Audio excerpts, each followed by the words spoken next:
Whew, it turned on. That's a good sign.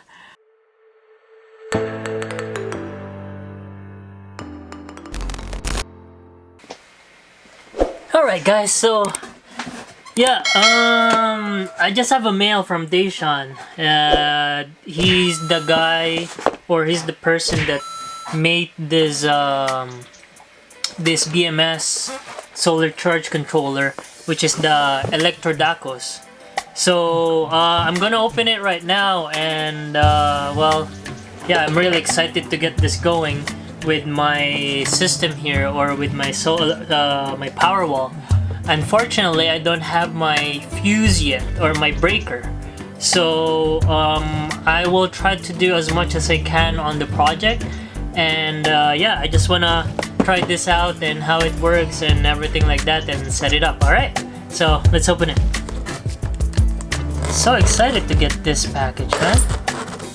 Takes a while because of this COVID-19 and what.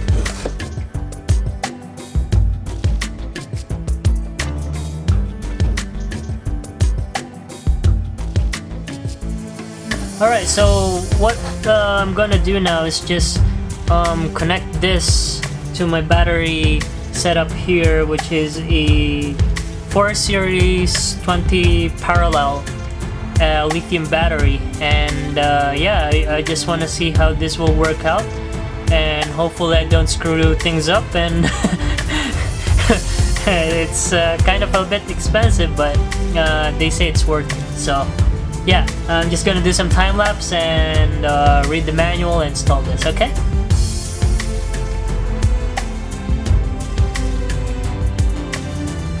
Alright, so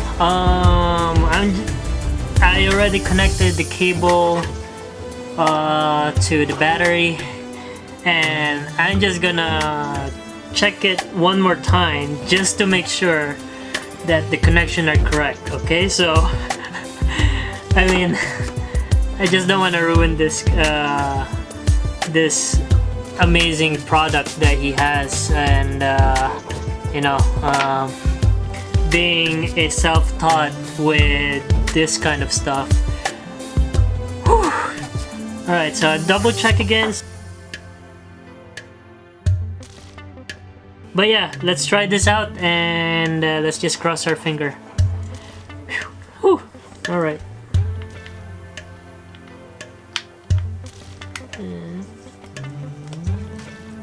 Ooh, it turned on. That's a good sign. Always a good sign. Okay. Calibration, calibrating. So, there you go. It turned on. Ooh, 100%. Cool. Alright, let's see. I'm gonna give you guys a, what do you call this, overhead view, so you could see what I'm seeing, okay? So, alright, so we're in the parameter setting here. So I was looking for this online, okay? The setting for the cell type for lithium ion, like this one. Unfortunately, I can't see any. So which one, the one that they have is mostly for lithium phosphate. So that would be the first one here, if I'm not mistaken. So it's the Life PO4.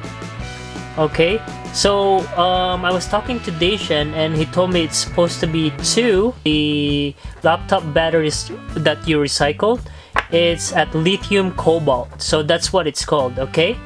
So now I'm gonna go to the cell, the number of cell here. So that would be only 4. Put that in. The battery capacity is only around 55, if not mistaken. So it's only 55. There you go. And store the parameter, so which means it's saving it. There you go. And we go to the advanced parameter. So it's mostly the same thing here, but the over voltage is like how much, or how many volts that you want for a threshold for this kind of battery. So this is a 4.2 lithium ion battery, right? So I'm gonna put this at the 4.2 And over voltage recovery 3.8. I'm not gonna touch that one. Under voltage is so this under voltage, if I'm not mistaken, is when you don't want the battery to be so low, like the voltage on it. So that's one. And under voltage, over voltage lock. Okay, end of charge, so it's at 3.98. I'm not gonna touch that one. So basically everything here is really good already. Alright, so I'm just gonna save the parameter on this one. Where is the there, store parameter. And again, it's saving it. Alright, so it's done. Now everything there is good. I go here in the monitor. So technically I got a 6.2928 or yeah, 29.30. This is really nice, like or the other thing that I did with this, with the iSDT-Go, I compare both of them and I took a picture of them online, and I posted on a group for Powerwall and solar setup, you know, and they were telling me to calibrate this. So I was looking for a video how to calibrate it, and they don't have one at the same unit. This is the BatteryGO BG8s. So technically, the one that I saw is a different unit, and they're saying to, let's see if I could connect this to the battery and show you guys how to do it. Which technically should turn on right there. You guys can see. Now, if you guys press this one, the select button, and go at the very top, or the system information, sorry, you click that in, and it's gonna show you this pin number OSBLHW. So what you do is press on it 3 times on this button. There you go. So you pressed it, 1 long press, 2nd press again long, then the 3rd one again. So it will give you here to the factory parameter. So there you could use the calibration, and you just have to copy this input unlock key. So once you have that, it will show you the battery or the cell. There you go. So you long press that after putting in the code, and it will let you calibrate each cell on this area. Okay, so technically, if it shows here in the Electrodacus, the first cell is 4.095. There you go. It's close, really close, right? I calibrated yesterday. So it's a 4.5, 4.95, 45. So those are really close cells right there. Really, really close. So you just input the voltage. There you go. You long press that one, and it will save you that. So technically we are calibrated now on both device here. Okay, so let's continue with the Electrodacus and do more stuff with it. So this is a telephone wire, Cat 5. You could also use a Cat 6, that according to Daishan. Okay, so I'm just gonna cut this off. Trying to fill this.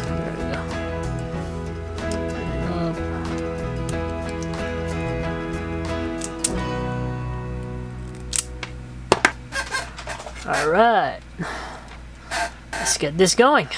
Alright, so these are my shunts. This is a 50 amp shunt. So let's connect this one to the shunt. I'm just gonna follow the instruction here. So technically those are connected to the shunt. Let's turn it on. Alright. Okay, so I got this set now, the shunt. So it's the formula is 0.075 times the shunt amp. So that one's perfect now. Okay, now I will go to this BPS right here. So that the DMPPT setting, this is the what do you call this? The current, the ampere that you want to change. So you should check on your PV or on your solar panel what is your amp on that one, so that you don't, you know, blow this thing up. Okay, it's kind of a bit expensive. All right, so I'm gonna turn on the switch here, or the XCT. Oh, sorry. Let's go to the XCT-IOX. So this one, if this should be in 0. So this is this setting is where you control your inverter. So I'm gonna put this in remote right now. Okay, so if you guys could see, let's go to the, if you guys could see here, the XCT-IOX, the very first one, the EXITO3.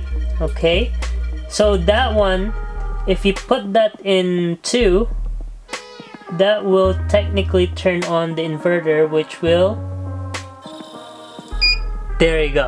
So technically turn on. Okay, so the meaning of this is that your threshold for your battery, whichever your setting is, it will turn this off so that you don't drain your battery. So that's technically the reason why you want to connect this SBMS to your inverter. Okay, so set that up according to your specific. I got mine at 3.2, which is my safe threshold for the battery, and that will turn off the inverter if the battery goes below that. Okay, so let's turn on a load and see how much current we have. So I got an LED light here, which technically is the one that I'm gonna be using on my greenhouse.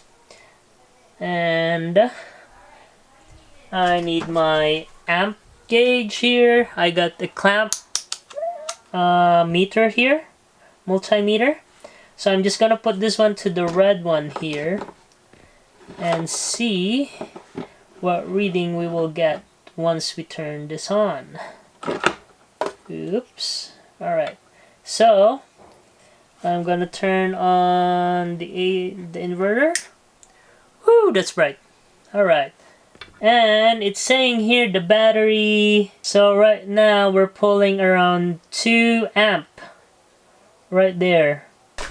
Alright, so let's connect now the charger for this and see what current we get from it, and yeah, let's do that.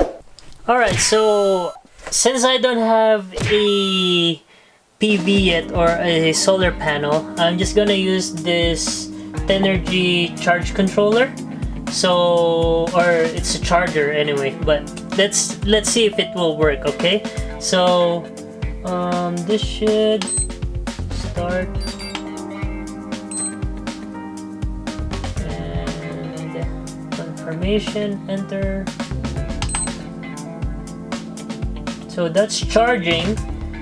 Technically it's a 5 amp. Okay, so I just want to check here. Oh crap, it is. Cool. Alright, that's working. Good. Now if I turn this on, dang, sweet. Okay, so the load is working close to 5 amp, yep, or to the charger. This is a charger that I put in, and cool. Alright, so everything is working. If you guys could, let's see if you guys could see this. And if I could zoom in, if you guys could see that, right there, everything is working. the inverter is on. I love this inverter, it's not making any noise. It's charging and the load is on right here. Okay, Daishan, you did a really good job. Electrodacus. Alright guys, so summarize for the Electrodacus SBMS0. It's a really freaking good device. Okay, I can't say anything about it. It's just on how long it will last, right? This is a really great device, okay? I have to emphasize that stuff. But I mean, I just tried it with my whatever I have here. But the one that I'm building in the Philippines or in our farm will be around 1.5 kilowatt to 2 kilowatt. So Daishan told me that it doesn't really matter how much battery or what, this thing could handle it, okay? It's just how you set it up and follow the instruction, okay? So that's, you have to emphasize on those stuff because again, these are electricals, electronics, what you may call it. Everything here is dangerous and you just have to do whatever you need to do, okay? Overall, really proud of it. The only thing is it's a bit expensive. So if you don't have any budget for it, it might not be for you. But for quality wise, I'll go with this. Okay, so it eliminates the BMS for this. I have the solar charge controller right here already. So it's an MPPT. So technically it's in one. I just have to set it up with the solar panel now and get that going. But in a way, overall, really great job, Daishan. And his support, I'm telling you guys, if you have question, he'll answer it pronto. Okay? He has the best support. He will walk you through it, whatever. So this setting is for lithium cobalt, okay? The one that I usually see in the internet is lithium phosphate and stuff like that. So lithium cobalt again are the batteries that you recycle from, technically from laptop batteries. So if you guys are into that, this is the setting for you. Thumbs up. Thank you guys for watching. See you guys in the next vlog. This is my small solar power wall. No, Powerwall. Alright, see ya. Peace out. Deuces.